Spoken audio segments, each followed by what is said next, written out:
যারা সেলাই কাজ নতুন শিখতেছেন তাদের সেলাই করার মেইন সমস্যা হচ্ছে জামার গলা সেলাই করা। তো আজকে খুব সহজেই জামার গলা কিভাবে ডিজাইন করবেন সেটা দেখিয়ে দিব। তো আমারও নতুন অবস্থায় গলাটা সেলাই করতে খুবই সমস্যা হয়েছিল। তো সহজ নিয়মে কিভাবে গলাটাকে ডিজাইন করবেন সেটাই আমি আজকে দেখিয়ে দিচ্ছি। তো এর জন্য আমি 2 ইঞ্চি চওড়া এবং 5 ইঞ্চি লম্বা করে গলার মাপটা নিয়ে নিচ্ছি।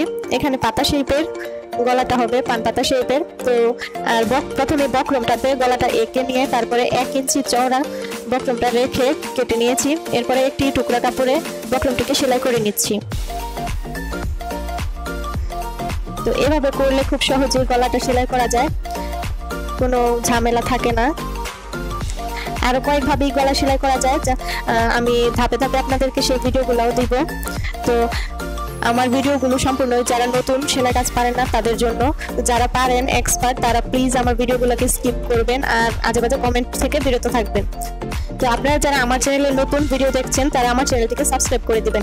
আমি সব ধরনের হ্যান্ডিক্রাফটের ভিডিও আপলোড করে থাকি, আশা করি আপনাদের উপকারে আসবে। তো যদি ভালো লাগে আমার চ্যানেলটিকে সাবস্ক্রাইব করবেন, পাশে থাকা বেল আইকনটিকে অন করে দিবেন যাতে করে আমি নতুন ভিডিও আপলোড করা মাত্র আপনারা নোটিফিকেশন পেয়ে যান। আর যারা অলরেডি সাবস্ক্রাইব করে রেখেছেন তাদেরকে অসংখ্য ধন্যবাদ। আর যারা ফেসবুক পেজ থেকে দেখছেন ভিডিওটি তারা পেজটিকে ফলো করে রাখবেন। তো এরপরে আমি কাপড়টিকে মাঝ বরাবর একটি চিহ্ন দিয়ে নিচ্ছি, ঠিক জামার কাপড়টিতে সামনের দিক থেকে, এবং বক্রমটিকে উল্টা পাশে রেখে আমি সেলাই করে নিচ্ছি।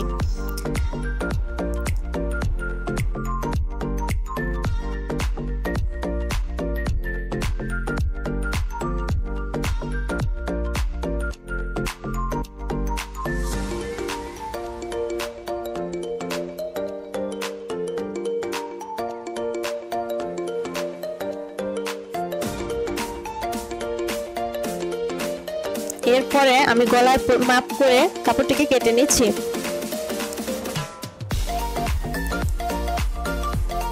এভাবে করলে আপনারা খুব সহজেই গলার ডিজাইনটি করতে পারবেন।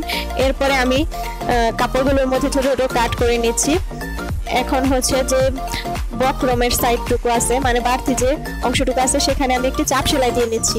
এই চাপ সেলাইটা আপনারা 2 ভাবে দিতে পারেন। তো আমি পরবর্তীতে আরো একটা ভিডিওতে দেখিয়ে দিব আরেকটা উপায় কিরকম। তো এখানে আপনারা হাতের সেলাই করতে পারেন। তো হাত সেলাই করা আমি পরবর্তীতে ভিডিওতে দেখিয়ে দিব। আমি এখানে হাত সেলাই করবো না, আমি এখানে মেশিন দিয়ে সেলাই করে নেব, কারণ এই জামাটা আমার খুব তাড়াহুড়া করে বানাতে হয়েছে, যার কারণে আমি মেশিনেই সেলাই করে নিয়েছি। তো আপনার এখন যেহেতু ডিজাইনার গলা, আপনারা চাইলে এভাবে মেশিনেও সেলাই করে নিতে পারেন বা হাতেও সেলাই করে নিতে পারেন। কিভাবে জামার গলায় হাত সেলাই করতে হয় সেটা আমি নেক্সট ভিডিওতে দেখিয়ে দেবো ইনশাল্লাহ। তো এই তো গলার ডিজাইনটি হয়ে গেল, কেমন লাগলো জানাবেন অবশ্যই।